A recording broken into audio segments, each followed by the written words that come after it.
పూణే జిల్లాలో సంచలనం సృష్టించిన యువ వ్యాపారవేత్త కేతన్ అగర్వాల్ హత్య కేసులో ఊహించని మలుపు చోటు చేసుకుంది.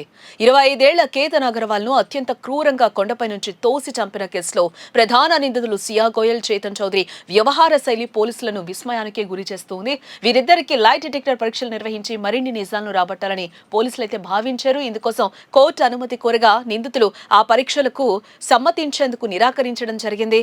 దీంతో ఈ దారుణ హత్యకు సంబంధించిన మరిన్ని రహస్యాలు వెలుగులోకి రాకుండా నిందితులు అడ్డుపడుతున్నట్లుగా స్పష్టమవుతోంది. ఇక్కడ శుక్రవారం నిందితులు పోలీసుల కస్టడీ గడువు ముగియడంతో వడ్గావ్ మావ్లో కోర్టులో వీరిని హాజరుపరిచారు.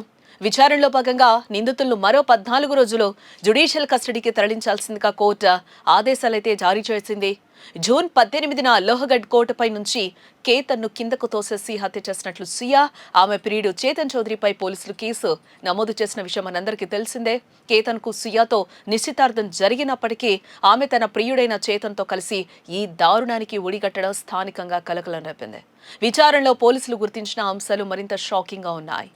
మే నెలలోనే పుణేలోని లుల్లానగర్ సమీపంలో ఉన్న ఒక క్లబ్ వద్ద కేతన్ను కొండపై నుంచి ఎలా తోసేయాలో వీరిద్దరూ కలిసి రిహార్సల్స్ చేశారట. అంటే ఈ హత్య పథకం చాలా కాలం క్రితమే పక్కాగా సిద్ధం చేసుకున్నారు వీరు. జూలై 2న నిందితురాలు సియాను పోలీసులు స్వయంగా ఘటనా స్థలానికి తీసుకెళ్లి సీన్ రీక్రియేట్ చేయడం జరిగింది. ఆ సమయంలో హత్య జరిగిన రోజున సియా ధరించిన దుస్తులను ఆమె నివాసం నుంచి పోలీసులు స్వాధీనం చేసుకోవడం కూడా జరిగింది. కేతన్ హత్యకు సంబంధించి నిందితుల మొబైల్ డేటా, లొకేషన్ వివరాలు, కాల్ రికార్డులను పోలీసులు సేకరించారు. ఇవి కేసును నిరూపించడానికి బలమైన సాక్ష్యాలుగా మారనున్నాయి. ఏదేమైనా నిందితులు లైట్ డిటెక్టర్ పరీక్షలకు సమ్మతించకపోవడంతో తదుపరి విచారణలో పోలీసులు ఎలా ముందుకు వెళ్తారనేది కూడా ఇప్పుడు చర్చనీయాంశంగా మారిందని చెప్పుకోవాలి. కోర్టు నిందితులకు ఇప్పటికే నోటీసులు కూడా జారీ చేయడం జరిగింది. వారి నిర్ణయాన్ని రికార్డ్ చేసిన తర్వాత తదుపరి చర్యలు ఉంటాయని కోర్టు స్పష్టం చేసింది.